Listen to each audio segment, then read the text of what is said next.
بس ٹھیک بر محمد والے محمد صلوات.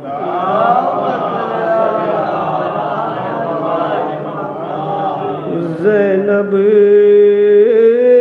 کی عنایت ہے عزاداری شبیر. زینب کی عنایت ہے عزاداری شبیر. اعلان برات ہے عزاداری شبیر. و اقرار ولایت ہے عزاداری شبیر. و اسلام سلامت ہے جو دنیا میں ابھی تک. اسلام سلامت ہے جو دنیا میں ابھی تک ہے. یوں کہ سلامت ہے عزاداری شبیر. زینب کی عنایت ہے. اور اس فرش عزا کو نہیں ہم سب کی ضرورت. اس فرش عزا کو نہیں ہم سب کی ضرورت. ہم سب کی ضرورت ہے عزاداری شبیر. زینب کی عنایت ہے. اور اس فرش عزا کو نہیں ہم سب کی ضرورت. ہم سب کی ضرورت ہے عزاداری شبیر. زینب کی عنایت ہے. بر محمد والے محمد صلوات. اور ایمان کی حرارت ہے عزاداری شبیر. ان نسلوں کی طہارت ہے عزاداری شبیر. شعر سماعت فرمائیں کہ سجدوں سے تو جنت کی ہوا بھی نہ ملے گی. سجدوں سے تو جنت کی ہوا بھی نہ ملے گی. جنت کی ضمانت ہے عزاداری شبیر. زینب کی امانت ہے. بر محمد والے محمد صلوات.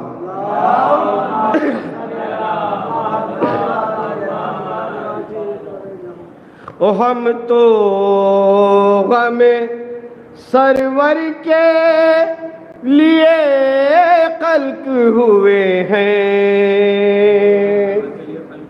ہم تو غم بر محمد والے محمد صلوات.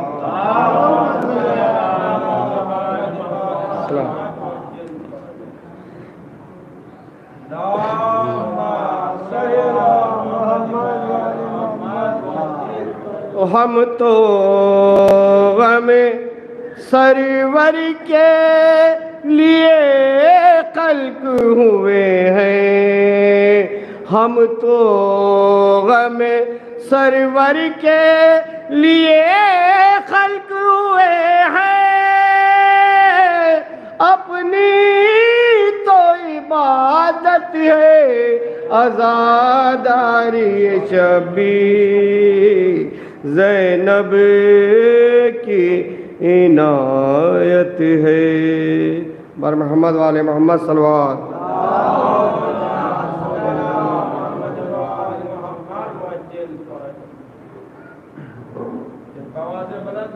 جو مومن باہر ہیں ان سے گزارش ہے کہ عزاخانے میں تشریف لے آئیں۔ مجلس شروع ہونے جا رہی ہے۔ جو مومنین باہر تشریف رکھتے ہیں ان سے گزارش ہے کہ عزاخانے میں تشریف لے آئیں۔ اس مجلس کو خطاب فرمائیں گے قائد ملت جعفریہ آفتاب شریعت عالی جناب مولانا کلب جواد صاحب قبلہ۔ وہ تشریف لا رہے ہیں، مجلس کو خطاب فرمانے کے۔ آپ حضرات سے گزارش ہے کہ بآواز بلند نعرے صلوات۔ نام کیا ہے؟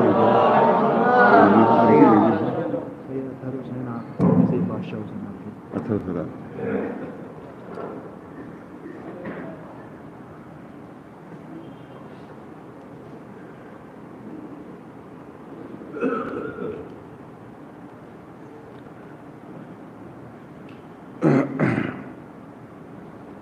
فاتحہ۔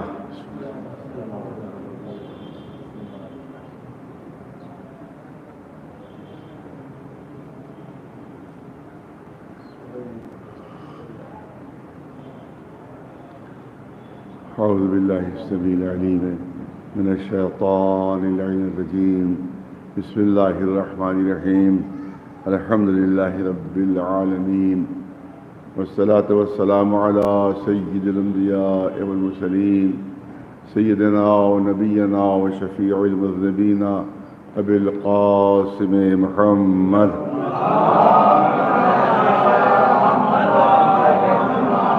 اہل بیتہ الطیبین الطاہرین المعصومین، اما بعد، فقد قال اللہ سبحانہ تبارک و تعالی فی کتابہ المبین وهو اصدق القائلین، تبارک الذی بیدہ الملک وهو على كل شيء قدیر، الذي خلق الموت والحیاة ليبلوكم أيكم أحسن عملا۔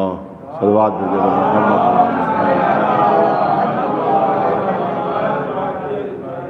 گزارش ایک مرتبہ سورہ الحمد اور 3 مرتبہ سورہ قل اعوذ باللہ کی تلاوت سنا کے جناب اطہر عابدی صاحب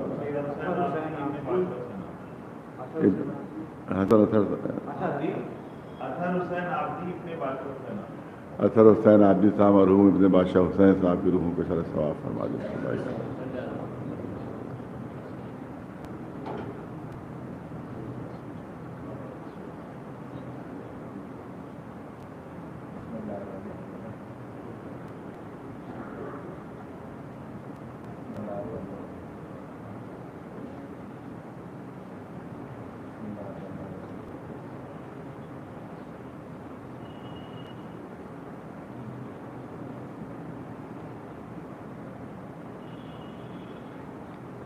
سورہ ملک کا ابتدائی جز آپ کے سامنے اس کو تلاوت کرنے کا شرف حاصل کیا، جس میں اعلان ہو رہا ہے کہ تبارک الذی بیدہ الملک، بابرکت ہے وہ جس کے قبضے میں، جس کے اقتدار میں، جس کے اختیار میں یہ پوری کائنات ہے، جو صاحب ملک ہے۔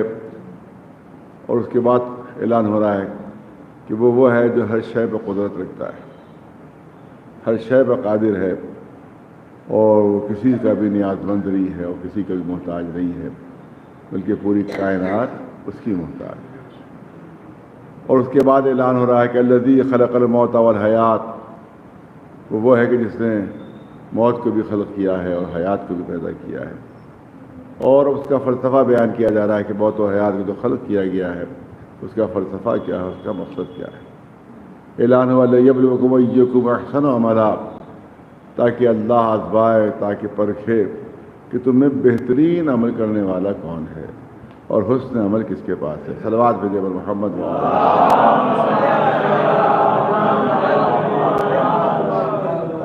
یوں تو قرآن مجید کا ہر لفظ اہم ہے اور ہر حرف اہم ہے، لیکن کچھ آیات ایسی ہیں کہ جو قرآن مجید کی جو بنیادی پالیسی ہے وہ انسان کو بتاتی ہے کہ قرآن کی جو بنیادی پالیسی ہے وہ کیا ہے، اور اسلام کی جو بنیادی فلسفہ ہے اس کو بیان کرتی ہے۔ اسی میں یہ دو تین آیات کریمہ کو تلاوت کا شرف حاصل کیا، اس میں بھی یہی قدرت بیان فرما رہی ہے۔ پہلا اعلان یہ ہو رہا ہے کہ تبارک الذی بیدہ الملک، قدرت کی طرف سے اعلان ہو رہا ہے، اللہ کی طرف سے اعلان ہو رہا ہے کہ بابرکت ہے وہ جس کے قبضے میں، جس کے اقتدار میں، جس کے اختیار میں، یہ پوری کائنات جس کے اختیار میں ہے۔ یہاں پر ظاہر ماشاءاللہ پڑھے لکھے حضرات تشریف فرما ہے۔ دیکھیے عربی گرامر کے لحاظ سے جو سیدھا سادہ جملہ تھا وہ اس طرح سے ہونا چاہیے تھا کہ الملک بیدہ، اللہ وہ ہے کہ جو صاحب ملک ہے، اللہ وہ ہے جو حاکم ہے، اللہ وہ ہے جو بادشاہ ہے، یہ اعلان ہونا چاہیے تھا۔ لیکن قدرت نے، اللہ نے ترتیب کو بدل دیا، بیدہ الملک بیدہ نہیں کہا بلکہ بیدہ الملک ہے، یعنی ترتیب الٹ دی گئی ہے بالکل، جبکہ گرامر کے لحاظ سے الملک بیدہ ہونا چاہیے تھا، لیکن اس کو چینج کر کے، اس کو تبدیل کر کے قدرت نے اعلان فرمایا کہ الملک بیدہ کے بجائے بیدہ الملک۔ کیا فرق ہو گیا؟ آپ یاد رکھیں کہ لفظوں ذرا سے الٹ پھیر سے زمین و آسمان کا فرق معلوم ہو گیا ہے۔ الملک بیدہ کے معنی کیا ہوتے ہیں؟ کہ اللہ بادشاہ ہے، اللہ حاکم ہے، اللہ صاحب اقتدار ہے، اللہ صاحب اختیار ہے، یہ معنی ہوتے ہیں۔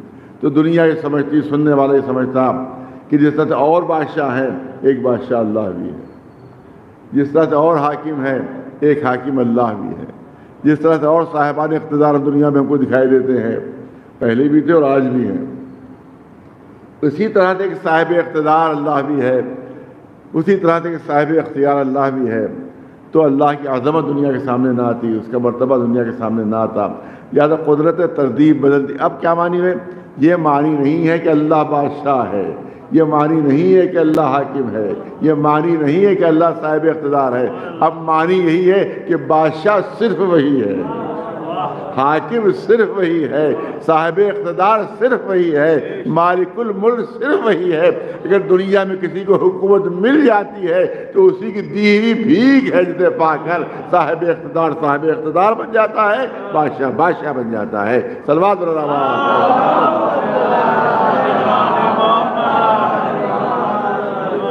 حقیقی معنوں میں حاکم اللہ ہے، حقیقی معنوں میں جو صاحب اقتدار و اختیار ہے وہ اللہ ہے۔ اور کبھی کبھی جو اپنا اقتدار دکھاتا ہے تو بڑے بڑے فرعون بے بس ہو جاتے ہیں، بڑے بڑے نمرود بے بس ہو جاتے ہیں، بڑے بڑے حامان بے بس ہو جاتے ہیں۔ فرعون کیا تھا؟ اس نے خدائی کا دعویٰ کر دیا تھا کہ میں خدا ہوں، انا ربکم الاعلی، میں خدا ہوں پوری۔ اس کے بعد اس نے خواب دیکھا کہ شام کی طرف سے ایک شعلہ سا بلند ہوا اور اس نے محل کو اس کے جلا کر راکھ کر دیا۔ جب خواب کی تعبیر دینے والوں کو بلایا تو انہی نے کہا کہ بھائی شام میں ایک بچہ پیدا ہوگا کہ جو تمہاری حکومت کو منجمد کر دے گا اور تمہاری خدائی کو ختم کر دے گا۔ اور شام میں اس وقت جو تھے وہ بنی اسرائیل رہتے تھے، تو اب اس نے حکم دے دیا کہ جتنے بچے پیدا ہو جائیں سب کو قتل کر دیا جائے۔ جو بچہ پیدا ہوتا تھا اس کو قتل کر دیا جاتا تھا، جو بچہ پیدا ہوتا تھا اس کو قتل کر دیا جاتا تھا، یہاں تک کہ وہاں جو باہر فن عورتیں موجود تھیں جا کر جو بھی گھروں میں جا کے تلاشی لیتی تھی، اگر کوئی عورت حاملہ ہوتی تھی تو اس کا شکم چاک کر دیا جاتا تھا، عورت بھی مر جاتی تھی، بچہ بھی مر جاتا تھا۔ یہ پوری ہر طرف اس کے جاسوس بیٹھے ہوئے تھے کہ ادھر کوئی بچہ پیدا ہو، ادھر اس کو قتل کر دیا جائے۔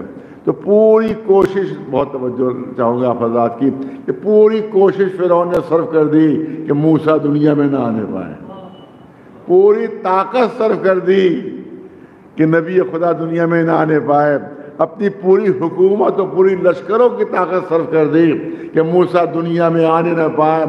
یہاں تک اس کا اقتدار تھا، یہاں تک اس کا اختیار تھا، یہاں تک اس کی حکومت تھی، لیکن قدرت کا اعلان ہوا کہ جب میں اپنا اختیار دکھاؤں گا، جب میں اپنا اقتدار دکھاؤں گا، جب میں اپنی حکومت دکھاؤں گا، پوری طاقت تو نے صرف کر دی کہ موسیٰ دنیا میں آنے نہ پائیں. جب میں اپنا اختیار دکھاؤں گا تو تیری گود ہی میں موسیٰ کو پرورش دلوا دوں گا. سلوات بھیج محمد. یہاں ہے دل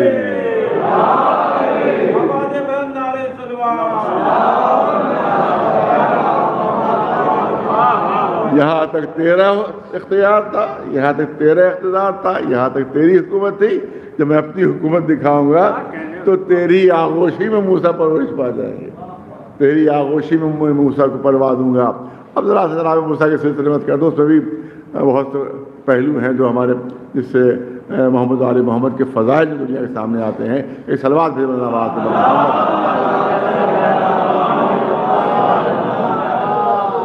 جاسوس عورتیں لگی ہوئی تھی جو زمانے میں کوئی ہاسپٹل وغیرہ تو تھے نہیں, جو دائیاں جیسے پرانے زمانے میں یہاں بھی لکھنؤ میں دائیاں ہوتی تھیں جس کی وجہ سے جو بچوں کی ولادت میں مدد کرتی تھیں, تو دائیاں تھیں.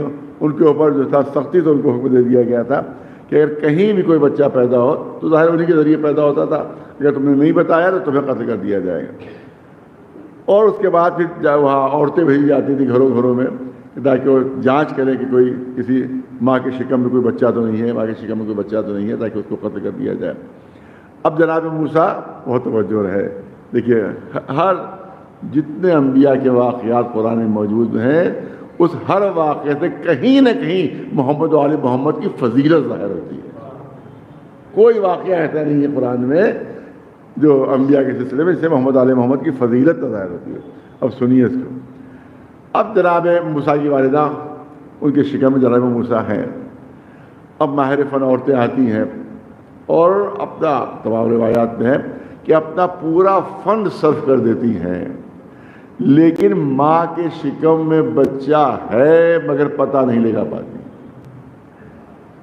بہت توجہ, ماں کے شکم میں موسیٰ موجود ہیں مگر اپنا پورا فن صرف کر دیا انہوں نے, وہ پتہ نہیں لگا پائیں کہ ماں کے شکم میں نبی موجود ہے, ماں کے شکم میں اللہ کا نمائندہ موجود ہے. تو ایک بات اعتراض کی جاتی ہے کہ اگر تمہارے امام اس دنیا میں موجود ہیں تو ہمیں خبر کیوں نہیں ہو رہی ہے. بہت توجہ ہے. تمہارے امام اگر دنیا میں موجود ہیں تو دنیا کو پتہ کیوں نہیں لگ پا رہا ہے. دنیا اتنی ترقی کر چکی ہے, آخر خبر کیوں نہیں ہو رہی کہ ہیں کہاں, پتہ کیوں نہیں لگ پا رہا ہے کہ ہیں کہاں. تو میں عرض کروں گا اس واقعے نے کیا ثابت کیا کہ ماں کے شکم کی محدود جگہ میں اللہ کا نمائندہ موجود تھا مگر دنیا پتہ نہیں لگا سکی. تو اس وسیع زمین پر اگر امام موجود ہے اور دنیا بے خبر ہے تو تعجب کیوں ہو رہا ہے. ایک صلوات بھیجو.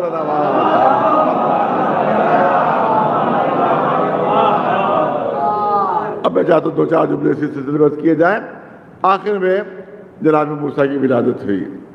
اب ظاہر ہے کہ ایک دائی تھی جس سے لوگ کی جان پہچان تھی, اس کو آ کر قسمیں دی جناب موسیٰ کی والدہ نے کہ بھائی بہت پرانی ہماری جان پہچان ہے تمہاری, لہٰذا کوئی یہاں سے کوئی جاسوسی نہ کرنا اور حکومت کے لوگوں کو فوج کو کوئی خبر نہ کرنا. اس نے کہا ٹھیک ہے, میں وعدہ ہے کہ میں کوئی خبر نہیں کروں. مگر چاروں طرف جاسوس لگے ہوئے تھے. جیسے ہی وہ دائی جناب موسیٰ کے گھر سے باہر نکلی ویسے ہی جاسوسوں نے خبر دے دی کہ اس گھر سے ایک دائی باہر نکلی ہے, لہذا لگتا ہے کوئی بچہ پیدا ہوا ہے یہاں. ورنہ دائی کا کیا کام, دائی کا کام بھی یہی تھا کہ کہیں ولادت ہو رہی تو وہاں جائے. تو اب وہاں جاسوسوں نے فوج کو خبر کر دی. فوج والوں نے آ کر پورا گھر گھیر لیا. جناب موسیٰ کا گھر پورا گھر گھیر لیا گیا, دروازہ کھٹکھٹانا شروع کیا. اب جناب موسیٰ اسی وقت دنیا میں آئے ہیں. فوج والے آ کے انہوں نے پورا گھر گھیرا اور اس کے بعد انہوں نے دروازہ کھٹکھٹانا شروع کیا. دروازہ کھولو. اب یہ کیا کرے, جناب موسیٰ ہے اور ان کی والدہ ہیں اور ان کی ایک بہن تھی. اب کرے تو کیا کرے, چھوٹا سا گھر تھا, کوئی بہت بڑا محل نہیں تھا جو کہیں کسی کمرے میں چھپا دیا جاتا ہے, کسی کونے میں چھپا دیا جاتا ہے. چھوٹا سا گھر تھا, جیسے ہی داخل ہوتے ویسے ان کی نگاہ پڑ جاتی جناب موسیٰ پر. اب کیا کرے, گھبرا کر مانے تنور جل رہا تھا, تنور میں آگ روشن تھی. ماں نے گھبرا کر اسی تنور کے اندر موسیٰ کو ڈال دیا اور اوپر سے ڈھکنا بند کر دیا. اب گھبراہٹ میں فوراً اب فوج والے دروازہ توڑ کے جب داخل ہوئے تو ادھر ڈھونڈا, کہیں وہ بچہ نظر ہی نہیں آیا.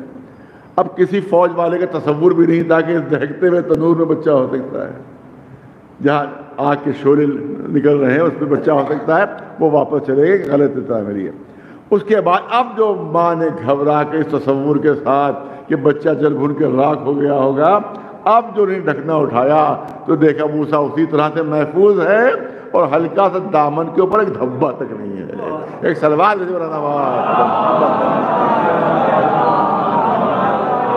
ہلکا سا دامن پر ایک دھبا بھی نہیں۔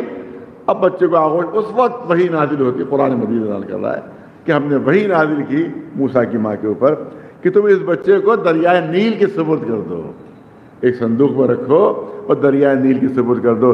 دنیا کا سب سے چوڑا دریا جو ہے وہ دریائے نیل ہے، بالکل سمندر کی طرح تو اس میں لہریں اٹھتی ہیں۔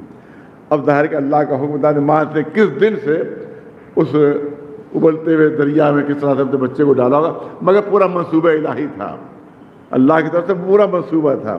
ادھر ماں نے ایک صندوق میں رکھ کر بچے کو دریا نیل کے سپرد کیا، ادھر نظام الہی اسی وقت فرعون اس کی زوجہ آسیہ دریا کے کنارے دریا کا نظارہ دیکھ رہے تھے۔ اب جو فرعون کی نظر پڑی کہ تھپیڑوں میں اور بہتے ہوئے دریا میں ایک صندوق بہتا ہوا چلا جا رہا ہے، اس سے کہا کہ بھئی کیسا صندوق ہے، اس کو تعجب ہوا، فوراً اس نے اپنے غلاموں کو حکم دیا کہ جاؤ جلدی سے صندوق کو لے کر آؤ۔ اب جو صندوق لایا گیا، اب جو ڈھکنا کھولا تو دیکھا ایک ننھا سا حسین بچہ اس صندوق کے اندر موجود ہے۔ اب قرآن کہہ رہا ہے، توجہ ہے، دیکھیے منصوبہ الہی پر عمل ہو رہا ہے۔ قرآن کہہ رہا ہے کہ ہم نے آسیہ کے دل میں موسیٰ کی محبت ڈال دی، آسیہ کے دل میں موسیٰ کی محبت ڈال دی۔ اب جو فرعون کہنے لگا یہ وہی بچہ ہے کہ جس کی پیشین گوئی کی گئی ہے، لیکن اب قرآن کہہ رہا ہے کہ ہم نے آسیہ کے دل میں محبت ڈال دی۔ اب انہیں نے آغوش میں لے لیا کہ میں اس کو پالوں گی، میں اس کو اپنا بیٹا بناؤں گی۔ وہ کہہ رہا ہے کہ ختم کر دو، اور آسیہ بچا رہی ہے۔ اچھا لا میری گود میں تو دو، فرعون نے کہا میری گود میں دو۔ اب روایت یہاں پر کہتی ہے کہ جیسے ہی فرعون کی گود میں موسیٰ پہنچے، ایک ہاتھ سے داڑھی پکڑی، دوسرے ہاتھ سے جو تماچا مارا تو نبوت کا تماچا تھا، جھوٹے خدا کا منہ پھر گیا۔ کہا گھبرا کر اس نے، ارے یہ وہی بچہ ہے کہ جس کی پیشین گوئی کی گئی ہے، یہ وہی بچہ ہے جس کی پیشین گوئی کی گئی ہے۔ لیکن جناب آسیہ جو ہے وہ اس کے لیے حفاظت کے اوپر آمادہ، اسے میں امتحان لوں گا۔ بہت توجہ رہا جو کرنا چاہتا ہوں، ایک 2 منٹ کی رحمت ہے سلسلے میں، اس میں رزلٹ جو آپ کے سامنے دینا ہے۔ اب فرعون نے کہا کہ اس کی آزمائش ہوگی بچے کی، کہ وہی بچہ خصوصی بچہ کہ جو میری حکومت کو تباہ کرنے کے لیے جو پیدا ہوگا، یہ عام بچہ ہے، اس کا امتحان لیں گے۔ کیسے امتحان لیا جائے؟ کہ 2 تشت لے کر آؤ، ایک تشت میں ہیرے جواہرات اور ایک تشت میں دہکتے ہوئے انگارے۔ اگر ظاہر ہے کہ ہیرے جواہرات لاکھ چمک ہو اس میں، مگر ویسی روشنی نہیں ہوتی جتنی دہکتے ہوئے انگاروں میں ہوتی ہے۔ اگر یہ عام بچہ ہے، معمولی بچہ ہے، تو اس کے سامنے جب دونوں تشت آئیں گے تو انگارے کی طرف ہاتھ بڑھائے گا، اور اگر وہی خاص بچہ ہے جو میری تباہی کے لیے بھیجا جا رہا ہے تو وہ ہیرے جواہرات کی طرف ہاتھ بڑھائے گا۔ اب دونوں تشت موسیٰ کے سامنے آ گئے، ظاہر کہ 3-4 برس کا سن تھا اس وقت کا، موسیٰ کے ہاتھ میں سامنے دونوں آ گئے تشت۔ اب روایت کہتی ہے کہ نبی غلطی نہیں کر سکتا، جناب موسیٰ نے ہاتھ بڑھایا ہیرے جواہرات کی طرف، اللہ نے جبریل کو حکم دیا موسیٰ کے ہاتھ کو موڑ دو۔ جبریل آئے، موسیٰ کے ہاتھ کو موڑا اور ہاتھ پڑا انگاروں کے اوپر، ایک انگارہ اٹھا بھی لیا اور منہ میں رکھ بھی لیا، ہاتھ بھی جل گیا اور دہن بھی، زبان بھی جل گئی، ہاتھ بھی جل گیا اور زبان بھی جل گئی۔ میں یہاں پر پوچھنا یہ چاہتا ہوں، ماشاءاللہ سب پڑھے لکھے حضرات موجود ہیں، مجھے یہ بتائیے کہ تنور میں آگ زیادہ تھی یا اس انگارے میں آگ زیادہ تھی؟ پڑھے لکھے مجمع سے میرا سوال ہے کہ مجھے یہ بتا دیجیے کہ تنور میں جہاں شعلے بھڑک رہے تھے اس میں آگ زیادہ تھی یا ایک آگ کے انگارے میں آگ زیادہ ہوتی ہے؟ ظاہر انگارہ چھوٹا سا ہوتا ہے، اس میں آگ کم ہوتی ہے، اور تنور پورا بھڑک رہا ہوتا ہے، اس میں آگ زیادہ ہوتی ہے۔ تو اب سوال یہاں پر ہوتا ہے کہ جس اللہ نے تنور کی بھڑکتی ہوئی آگ سے موسیٰ کو بچایا تھا کہ دامن پر ہلکا سا داغ بھی نہیں آیا تھا، اس نے انگارے سے جلنے کیسے دیا؟ ہے سوال کہ نہیں ہے؟ یہ انگارے کی آگ سے بھی بچا لیتا اللہ، یہ انگارے کی آگ سے بھی اللہ بچا لیتا کہ نہ ہاتھ جلتا اور نہ زبان جلتی، لیکن وہاں آگ سے بچا لیا اور یہاں انگارے سے جل گئے۔ تو آپ یاد رکھیں کہ جو آگ تنور کی آگ سے بچایا تھا وہ بھی موسیٰ کی حفاظت کے لیے، اور یہ جو انگارے سے جلے تھے یہ بھی موسیٰ کی حفاظت کے لیے۔ ایک صلوات بھیجے بلند آواز سے۔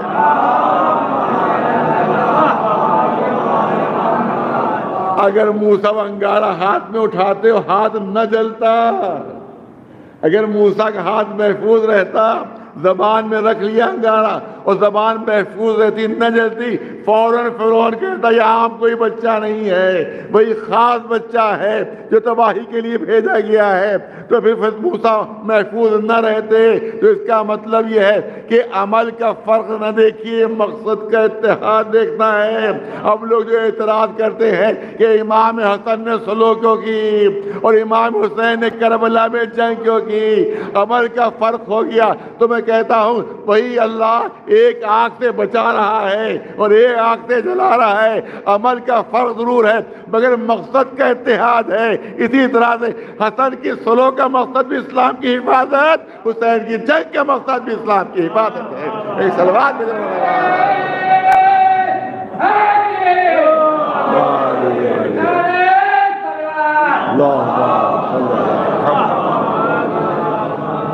ایک بلند آواز ہے صلوات بر محمد و آل محمد۔ تفصیل نہیں عرض کرنا ہے لیکن ایک پہلو ضرور بیان کرنا ہے۔ میں نے کہا کوئی واقعہ ایسا نہیں ہے کہ جس سے اہل بیت علیہ السلام کا کہیں نہ کہیں سے فضیلت کا پہلو نہ نکلتا ہو۔ اب ظاہر ہے جب ہاتھ جل گیا اور منہ بھی جل گیا اب فرعون کو اطمینان ہو گیا کہ بھئی وہ بچہ نہیں ہے کہ جس کی پیشین گوئی کی گئی تھی۔ اور ظاہر ہے کہ ننھے سے جناب موسیٰ اب بھوک کا احساس ہوا ان کو۔ وہ قرآن میں منظر کشی ہے، میں اپنی تصریح پیش کر کوئی قصہ کہانی نہیں ہے، قرآن پیش کر رہا ہوں آپ کے سامنے۔ قرآن میں پوری منظر کشی ہے کہ اب جناب موسیٰ کے لیے کسی دودھ پلانے والی کی ضرورت ہوئی کہ کوئی دودھ پلانے والی جو ہے اس کو دودھ پلائے۔ اب قرآن کہہ رہا ہے برابر دودھ پلانے والی آ رہی ہے اور جو دودھ پلانے والی آتی ہے موسیٰ منہ پھیر لیتے ہیں۔ بہت توجہ چاہوں گا، جو دودھ پلانے والی آئی موسیٰ نے منہ پھیر لیا، موسیٰ نے منہ پھیر لیا۔ بھوک سے تڑپ رہے ہیں مگر کسی دودھ پلانے والی کا دودھ نہیں پی رہے ہیں، بھوک سے بے چین ہے مگر جو بھی دودھ پلانے والی آتی ہے منہ پھیر رہے ہیں۔ اب یہاں قرآن کی لفظ سنیے، قرآن اعلان کر رہا ہے کہ وَحَرَّمْنَا عَلَيْهِ الْمَرَاضِعَ، ہم نے موسیٰ کے اوپر کافرہ عورتوں کا دودھ حرام کر دیا تھا۔ قرآن اعلان کر رہا ہے کہ ہم نے موسیٰ کے اوپر کافرہ عورتوں کا دودھ حرام کر دیا تھا۔ 3 دن کے موسیٰ جانتے تھے کہ کیا حرام ہے کیا حلال ہے، کیا میرے لیے جائز ہے کیا میرے لیے جائز نہیں ہے۔ 3 دن کے موسیٰ ان کو علم تھا۔ اب مجھے یہ بتاؤ کہ موسیٰ افضل ہے یا ہمارا رسول افضل ہے؟ موسیٰ افضل ہے یا ہمارا رسول افضل ہے؟ ہمارا رسول ہے سردار کائنات، ہمارا رسول ہے افضل موجودات، تمام انبیاء کا سردار ہے، تو موسیٰ سے کہیں زیادہ افضل ہے۔ تو مجھے اتنا بتاؤ کہ موسیٰ کو گوارا نہیں تھا کہ کسی کافر کی غذا مجھ تک پہنچے، تو یہی رسول ابو طالب کے دسترخوان کے اوپر 12 برس جو کھانا نوش فرما رہے ہیں تو کسی کافر کا کھانا کیسے کھا لیا؟ ایک صلوات بھیجے بلند آواز سے محمد۔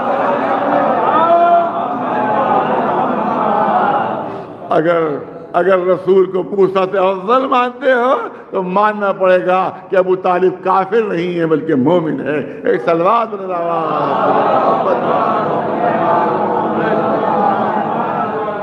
آج بھی دنیا جناب ابو طالب کو کافر مان رہی ہے، لیکن یہ قرآنی دلیل ہمارے سامنے موجود ہے جو اس بات کی بہترین دلیل ہے کہ اگر موسیٰ کے اوپر حرام تو رسول اللہ پر بھی حرام۔ صلوات علی محمد و آل محمد۔ تو یا تو موسیٰ کو افضل مانو یا مانو کہ ابو طالب مومن۔ اب یہاں پہ واقعہ ذہن میں آ جاتا ہے، میرا سنا ہوا ہے، وہاں دہلی گیا تو میں نے وہاں پہ ہی لوگوں نے بتایا تھا کہ وہاں جو جامع مسجد ہے وہاں اجازت تمام سیاح آتے ہیں اندر اور انگریز بھی سب جاتے ہیں اندر، تو وہاں کے اوپر کچھ ایک مسلمان جیب کترا تھا، تو اس نے کیا کیا کہ ایک عیسائی جب اندر مسجد کے اندر گیا تو اس کا بٹوا اس نے چرا لیا، بٹوا چرا لیا اس نے، اور وہ عیسائی جو انگریز تھا عیسائی مذہب سے تعلق رکھنے والا، اس کو خبر بھی نہیں ہوئی، اس کا بٹوا جو ہے غائب ہو گیا۔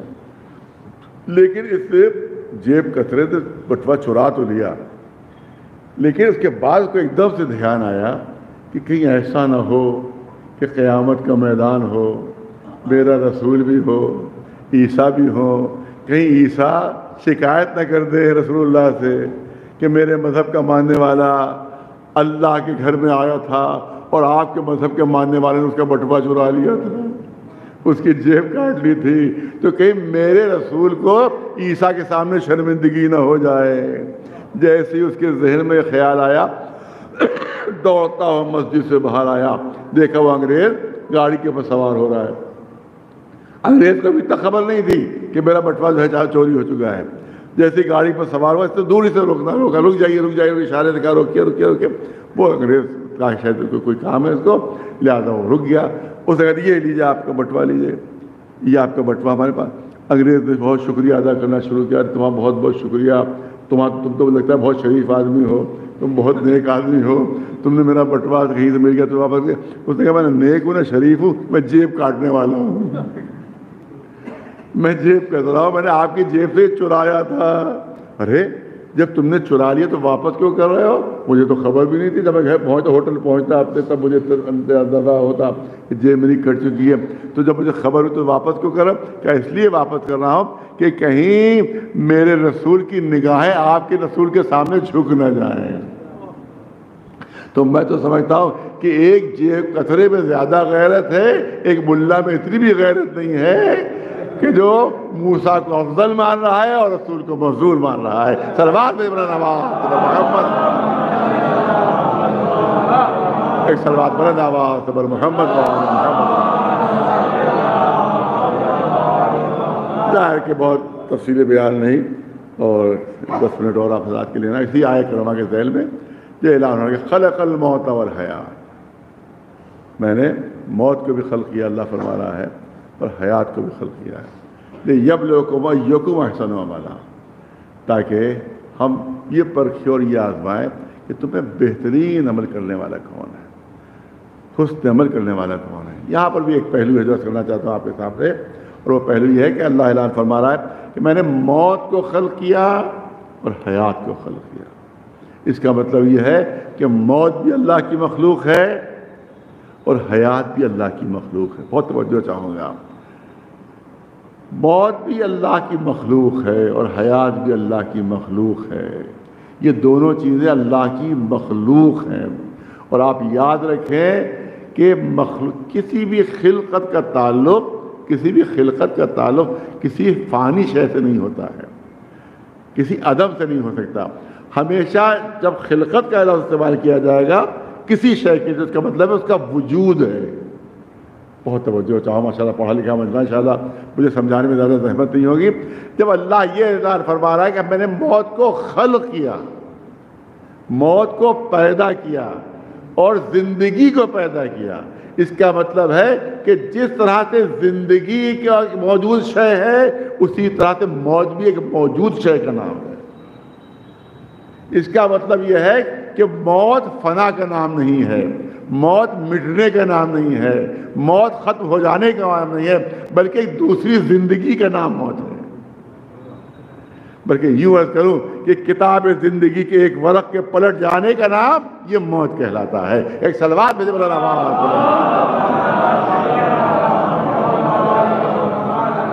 بس یہی پس کرنا چاہتا ہوں، جب موت مخلوق ہے اور حیات بھی مخلوق ہے تو آپ یاد رکھیں کہ کچھ شخصیتیں ایسی ہیں کہ جن کو ہر مخلوق سے پہلے پیدا کیا گیا ہے، ہر مخلوق سے پہلے پیدا کیا گیا۔ وہ کون شخصیتیں ہیں؟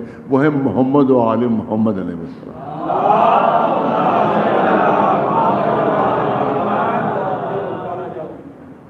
اللہ تو قرآن مجید سے بھی ثابت ہوتا ہے، حدیث سے بھی ثابت ہوتا ہے کہ کائنات میں سب سے پہلے جسے اللہ نے پیدا کیا ہے وہ محمد و آل محمد ہے۔ بہت توجہ رہے تو یہاں ایک نتیجہ وہ بھی عرض کرنا آپ کے سامنے۔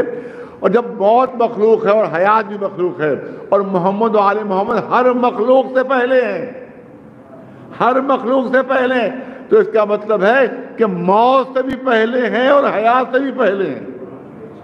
نہیں، بہت توجہ چاہوں گا، جب ہر مخلوق سے پہلے محمد و آل محمد ہر مخلوق سے پہلے ہیں، اور قرآن کہہ رہا ہے موت مخلوق، قرآن کہہ رہا ہے حیات مخلوق، اور محمد و آل محمد ہر مخلوق سے پہلے، تو اس کا مطلب یہ ہے کہ موت سے پہلے ان کی خلقت ہو چکی تھی، حیات سے پہلے ان کی خلقت ہو چکی تھی۔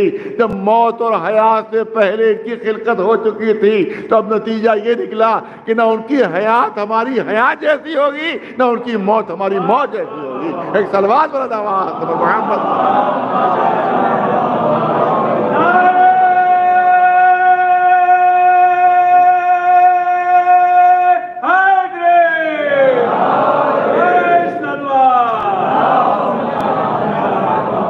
اب جو اعتراض کیا جاتا ہے کہ مردوں کو کیوں پکار رہے ہو، جو مر چکے ہیں ان کو کیوں پکار رہے ہو، جن کے اوپر موت آ چکی ہے وہ تو جواب نہیں دے سکتے، تو میں کہوں گا وہ ہم پر موت طاری ہوتی ہے جس میں ہم جواب نہیں دے پاتے، مگر ان کی موت نہ ہماری موت جیسی ہے نہ ان کی زندگی ہماری زندگی جیسی۔ ایک صلوات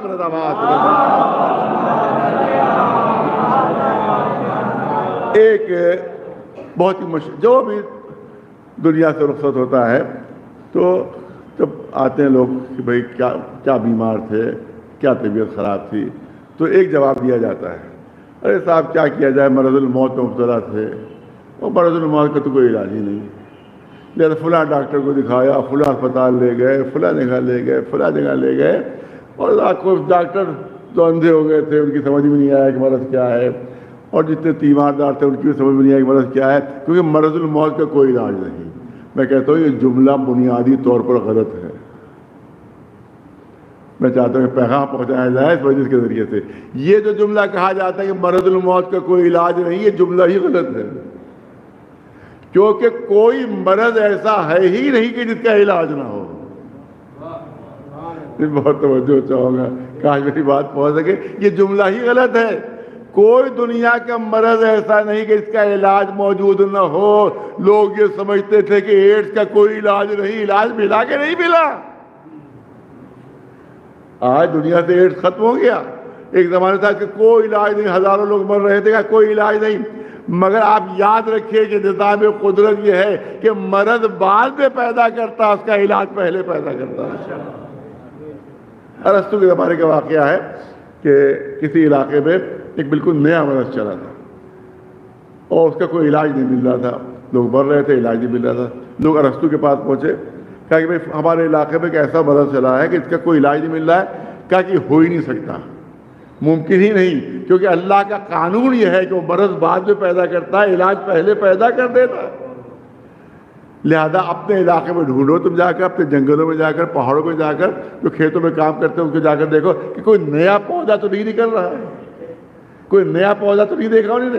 جب انہوں نے جا کر پوچھا تو معلوم وہاں مزدوروں نے بتایا کہ کچھ برسوں سے ایک ایسا پودا نکل رہا ہے جو اس سے پہلے ہم نے نہیں دیکھا تھا۔ جب ارسطو کو خبر ہوئی تو اس نے کہا اسی پودے سے اس مرض کا علاج ہوگا، کیونکہ ہو ہی نہیں سکتا کہ مرض ہو اور اس کا علاج نہ، تو اس کا مطلب نظام قدرت یہ ہے، نظام قدرت یہ ہے کہ مرض بعد میں پیدا کرتا ہے، مرض کا علاج پہلے پیدا کرتا ہے۔ اب کوئی نہ کہے کہ مرض الموت کا علاج نہیں ہے، اس لیے اللہ نے موت کو بعد میں پیدا کیا ہے، موت کے علاج کو پہلے پیدا کر دیا ہے۔ اعلان ہوا من مات علی حب آل محمد مات شہیدا۔ ارے موت کا اگر علاج ہے تو محمد کو آل محمد کی محبت ہے۔ ایک صلوات میں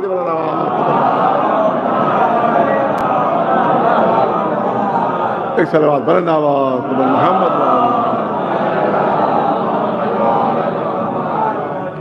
حقیقت یہی ہے۔ بس میں بات کو ختم کر رہا ہوں، زیادہ وقت نہیں لینا ہے۔ میں نے ظاہر ہے کہ ہم لوگ کے جانا ہوتا ہے، کسی پڑوس میں بھی ہمارے دوسرے مذہب کے لوگ رہتے ہیں، اور بھی کبھی کبھی جو ہے وہ تعلقات کی بنیاد پر جانا پڑتا ہے۔ معلوم فلاں کی تدفین ہے، آپ چلے جائیے، ہم لوگ سب چلے جاتے ہیں، کہیں نہیں، چیلنج کے ساتھ مختلف مسلک کے مسلمانوں کے مختلف مسلک ہیں، تقریباً کوئی مسلک والا ایسا نہیں ہوگا کہ جہاں میں شرکت نہ کی ہو، تدفین نہ کی ہو، آگے جائے کہیں آپ کو نہیں ملے گا، کہیں نہیں ملے گا آپ کو۔ مردہ لٹایا، اوپر سے مٹی ڈالی، چل دیے۔ مردے کو لٹایا، اوپر سے مٹی ڈالی اور دوست احباب سب چل دیے۔ مگر یہاں کیا ہوتا ہے، جب مردے کو لٹایا جاتا ہے تو ایک مولانا نیچے اترتے ہیں، ایک مولانا اترتے ہیں اور میت کا شانہ ہلاتے ہیں اور کیا جملہ کہتے ہیں، اسمع افہم، اسمع افہم، سنو اور سمجھو، سنو اور سمجھو۔ اور جو مر گیا، جو مر گیا اس کو آپ شانہ ہلا کر کہہ رہے سنو اور سمجھو، سنو اور سمجھو۔ یہ مرنے والا نہ سن سکتا ہے نہ سمجھ سکتا ہے۔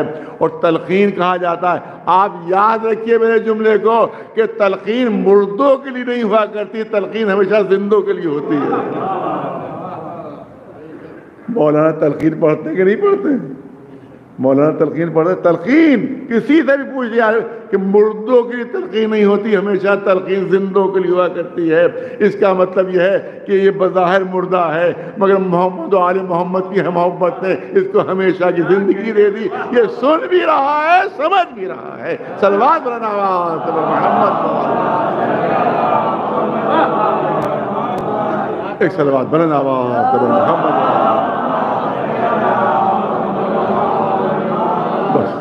جملے کرو آپ کے سامنے۔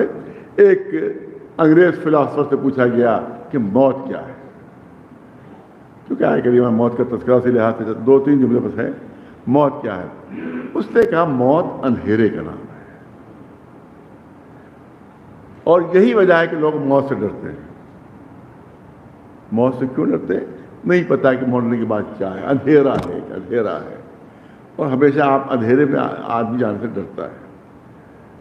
لاکھ کوئی کہیں پر قبرستان ہو، کہیں پر بالکل اندھیرا ہو، اور آپ کسی صاحب سے کہیے تو چلے جاؤ وہاں، اور روشنی کا کوئی انتظام نہ ہو، دیکھیے کتنے بہانے کرے گا وہ۔ کہے گا یہ کہ ڈر نہیں لگتا، لیکن جائے گا نہیں وہ، 50 بہانے کر دے گا وہ۔ کیا اندھیرے میں قبرستان میں چلے جاؤ، نہیں جائے گا، کوئی نہیں جائے گا۔ تو اندھیرے سے انسان ڈرتا ہے، پوری توجہ رکھیں۔ بچے خاص طور سے، بچوں کو اندھیرے میں بھیجا جائے تو وہ اندھیرے میں نہیں جائیں گے، وہ ڈرتے ہیں۔ تو اسی لیے کہا اس نے کیونکہ موت اندھیرے کا نام ہے۔ ایک انگلش فلاسفر کا جملے ہے کہ موت اندھیرے کا نام ہے، اور انسان اسی لیے موت سے ڈرتا ہے کہ جس طرح سے ایک بچہ اندھیرے میں جانے سے ڈرتا ہے، اسی طرح سے انسان موت سے خوفزدہ ہو جاتا ہے، کیونکہ موت بھی اندھیرا ہے۔ بات بالکل اس کی صحیح ہے، بات اپنی جگہ پر صحیح ہے کہ ایک بچے کو اگر آپ اندھیرے میں بھیجیے تو نہیں جائے گا، وہ اندھیرے میں ہرگز نہیں جائے گا، وہ انکار کر کے جانے سے۔ لیکن پوری توجہ رہے، اندھیرے میں جانے سے بچہ ڈرتا ہے کیونکہ اس کو نہیں معلوم کہ اندھیرے میں کیا ہے، اس کو نہیں معلوم کہ اندھیرے میں کیا ہے۔ لیکن اگر اس کو یقین ہو کہ اس اندھیرے میں اس کے ماں باپ کھڑے ہوئے ہیں، توجہ رہے، توجہ رہے، اگر اس بچے کو یقین ہو کہ اس کے اندھیرے میں اس کے ماں باپ کھڑے ہوئے ہیں تو بچہ ڈرے گا نہیں، دوڑ کر اندھیرے میں جائے گا، کیونکہ اس کو معلوم ہے اس اندھیرے میں اس کے محافظ کھڑے ہوئے ہیں، اس کے والد کھڑے ہوئے ہیں۔ اسی لیے ہم کو موت لاکھ اندھیرا صحیح، مگر ہمیں موت سے ڈر اس لیے نہیں لگتا کہ ہمارے 14 وارثین ہیں جو موت کے اندھیرے میں ہمارے استقبال کے لیے کھڑے ہوئے ہیں۔ ایک صلوات میں جب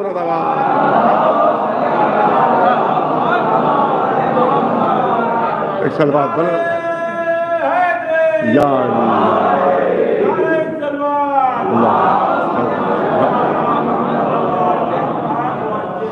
اسی لیے حدیث شریف ہے، بس بات کو میں نے مکمل کر دیا کہ جس پر انسان دنیا سے رخصت ہونے لگتا ہے تو بڑی اذیت و تکلیف کے عالم میں ہوتا ہے، کیونکہ سب چھوٹ رہے ہوتے ہیں، ہمیشہ کے لیے چھوٹ رہے ہوتے ہیں۔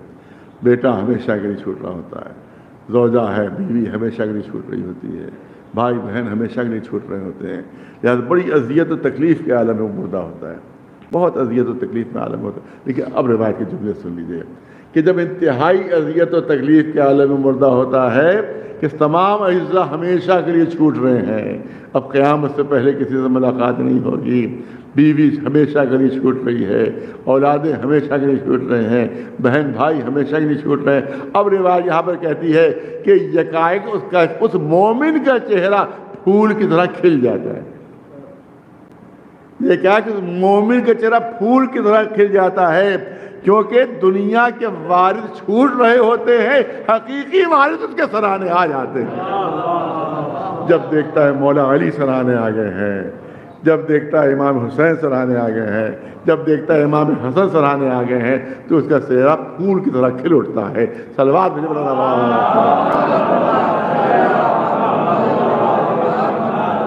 بس یہیں سے مصائب کو تصور کیجئے کہ جب عام مومن کے سرانے یہ سب پہنچتے ہیں تو کیا کربلا والوں کے سرانے نہیں پہنچتے ہوتے؟ جب عام محبت کرنے والوں کے سرانے پہنچ جاتے ہیں تو کیا اصحاب حسینی کے سرانے نہیں پہنچے ہوں گے؟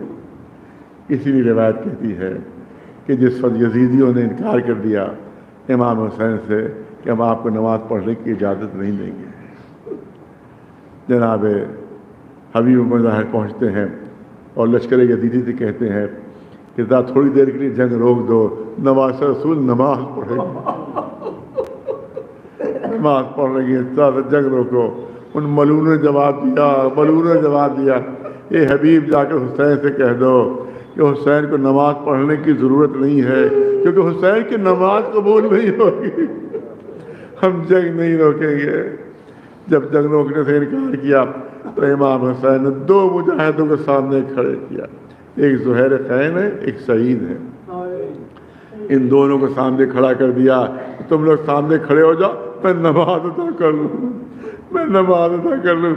ذرا دیکھیے قربانی کی منزل. روایت کہتی ہے کہ ادھر عمر سعد نے 4000 تیر انداز مہیا کیے تھے کہ حسین نماز پڑھنے نہ پائے،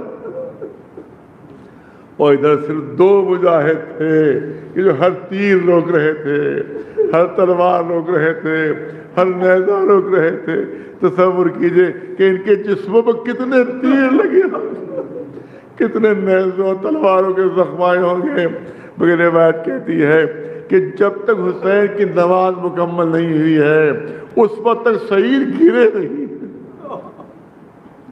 ادھر حسین نے سلام پھیرا، ادھر سعید تیور آ کر گرے، آقا میرا سلام آخر بھی قبول کر لیا. حسین نے مصلی چھوڑا، جلتی زمین پر آ کر بیٹھ گئے، سعید کا سر اپنے زانو پر رکھا. جیسے ہی سعید کو احساس ہوا آقا کا زانو ہے، سعید نے آنکھیں کھولی. اتنی بڑی قربانی ہے، اتنی بڑی جانثاری ہے، مگر سعید کے جملے سنیے. فرماتے ہیں حل وفیت یا ابن رسول اللہ، اے رسول کی فرزند، کیا میں نے حق وفا ادا کر دیا ہے؟ اے آقا کیا آپ مجھ سے راضی ہو گئے؟ حسین نے فرمایا اے سعید میں بھی تم سے راضی اور میرا خدا بھی تم سے راضی. سعید کے لبوں پر مسکراہٹ آ گئی. اے آقا سرانے رسول کھڑے، سرانے شہزادی فاطمہ زہرا آ چکی ہیں، شہزادے آقا حسن ہیں، رسول اللہ کے ہاتھ میں 2 جامِ آب ہے، پروارے ہیں. اے سعید ایک تمہارے لیے ہے اور ایک میرے بچے حسین کے لیے. میرا پیغام پہنچا دو کہ ذرا آنے میں جلدی کرے، میں بہت دیر سے اپنے نواسے کا انتظار کر رہا ہوں. اسی لیے روایت کہتی صاحب اصحاب الیمین کہتے ہیں کہ جب شبر خنجر لے کر حسین کے لیے آگے بڑھا تو ساری جماعتیں کربلا کے میدان میں موجود تھیں، سارے ملائکہ موجود تھے، سارے انبیاء موجود تھے، سارے رسول موجود تھے. روایت کہتی ہے بھائی حسن بھی آ گئے تھے، بابا علی بھی آ گئے تھے، رسول اللہ تشریف لے آئے تھے، اور ماں فاطمہ زہرا کربلا کے میدان میں حسین کے سرانے موجود تھی.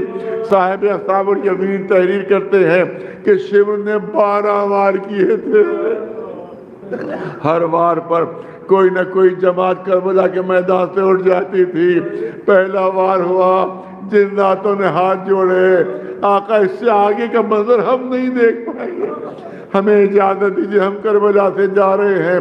جنات چلے گئے، پھر دوسرا وار ہونا تھا، ملائکہ نے اجازت مانگ لی، پھر وار ہونا تھا، انبیاء نے اجازت مانگی، پھر وار ہوا، رسولوں نے اجازت مانگی۔ روایت کہتی تھی کہ 9واں وار ہونا تھا، بھائی حسن نے کہہ دیا بھیا حسین بس میرے صبر کی حد نہیں، اس سے آگے کا منظر دیکھنے کی مجھ میں تاب نہیں ہے، مجھے اجازت دو، میں کربلا سے جانا چاہتا ہوں۔ بھائی حسن چلے گئے، 10واں وار ہونا تھا۔ روایت کہہ رہی ہے کہ بابا علی نے کہہ دیا اے میرے لخت دل حسین، اس سے آگے کا منظر میں نہیں دیکھ پاؤں گا، اے بیٹا مجھے اجازت دو، میں کربلا سے جا رہا ہوں۔ عزاداروں 11واں وار ہو رہا تھا، خود نانا رسول اللہ نے کہہ دیا میرے نور نظر اس سے آگے کا منظر میں نہیں دیکھ سکتا، مجھے اجازت ہے، میں کربلا سے جا رہا ہوں۔ عزادار روایت کہتی ہے اب 12واں وار ہونا ہے، اب سر و تن میں جدائی ہونا ہے۔ حسین نے فریاد کی کہ کیا سب مجھے چھوڑ گئے، کیا میں کربلا میں اکیلا رہ گیا؟ پہلو سے آواز آئی نہیں میرے لال نہیں، تمہاری ماں فاطمہ زہرا موجود ہے، اگر سر کٹے گا تو ماں کی آغوش پہ کٹے گا۔ سَيَعْلَمُ الَّذِينَ ظَلَمُوا أَيَّ مُنقَلَبٍ يَنقَلِبُونَ أَلَا لَعْنَةُ اللَّهِ عَلَى الْقَوْمِ الظَّالِمِينَ۔ گزارش ہے ایک مرتبہ سورہ الحمد، 3 مرتبہ سورہ قل اللہ کی تلاوت فرما کر اطہر حسین صاحب، اطہر حسین عابدی صاحب نے بادشاہ حسین عابدی صاحب کی روحوں کو اور جملہ مومن مومنات جو دنیا سے رخصت ہوئے ان سب کی روحوں کے سارے ثواب فرما دیجیے۔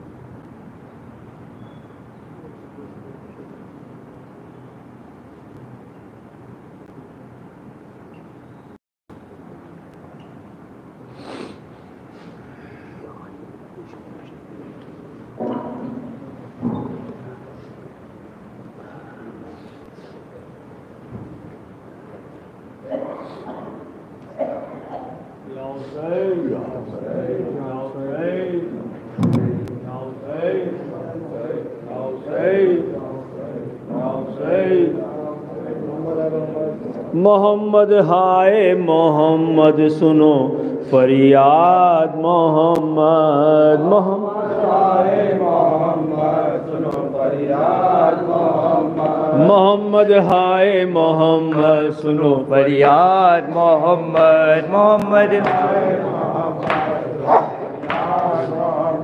محمد ہائے محمد سنو فریاد محمد، محمد ہائے محمد سنو فریاد محمد، جلاد آستین چڑھاتا ہوا چلا، مجمع کو رسو چک سے ہٹاتا ہوا چلا، خنجر کو انگلیوں پہ پھراتا ہوا چلا، ارکان عرش حق کو ہلاتا ہوا چلا، اب کیا کہوں کہ پاؤں رکھا کس مقام پہ، پھٹا ہے سینہ آل شہ تشنا کام پہ، محمد آئے محمد سنو فریاد محمد، محمد آئے محمد سنو فریاد محمد، روح رسول کہتی ہیں جلاد رحم گئے، یہ سینہ میرا سینہ ہے، یہ سر ہے میرا سر، یہ دل ہے میرا دل ہے، یہ جگر میرا جگر، یہ میرا نور عین ہے، یہ ہے میرا پسے، تو بیٹھا ہے حسین دلاور کے سینے پہ، جو کھیلتا تھا تیرے پیغمبر کے سینے پہ، محمد آئے محمد سنو فریاد محمد، محمد آئے محمد سنو فریاد محمد، گل پڑ گیا حسین نے سر کو فدا کیا، آدھا نے جشن فتح کا ساما باپا کیا، رخ شمر نے سوہے حرم میں مصطفیٰ کیا، اے شمر تو نے کیسی قیامت باپا کیا، پردہ اٹھا کے دیکھتی تھی خواہر حسین، نیزے پا اس کے آ کے چڑھایا سر حسین، محمد آئے محمد سنو فریاد محمد، محمد آئے محمد سنو فریاد محمد، زہرا پکاری عرش الہی ہلاؤں گی، اے شمر تجھ پہ آہ کے بجلی گراؤں گی، اس کو نہ مارے گا تو دعا دیتی جاؤں گی، میں شرم حر سے پہلے تجھے بخشواؤں گی، اس نوحے پر بھی اس نے عرش کو ہلا دیا، خنجر کو بوسا گاہے نبی سے ملا دیا، محمد آئے محمد سنو فریاد محمد، محمد آئے محمد سنو فریاد محمد، ناگاہ شے کا لاشا جو بے سر نظر پڑا، سرتاج اہل بیت زمین پر نظر پڑا، گویا گل بریدہ پیمبر نظر پڑا، زینب کو غر کے خون میں برادر نظر پڑا، رقصے کٹے گلے سے گلے یوں لپٹ گئی، سمجھی کہ اہل بیت کی دنیا اجڑ گئی، محمد آئے محمد سنو فریاد محمد، محمد آئے محمد سنو فریاد محمد، یا سے یا سے یا سے یا سے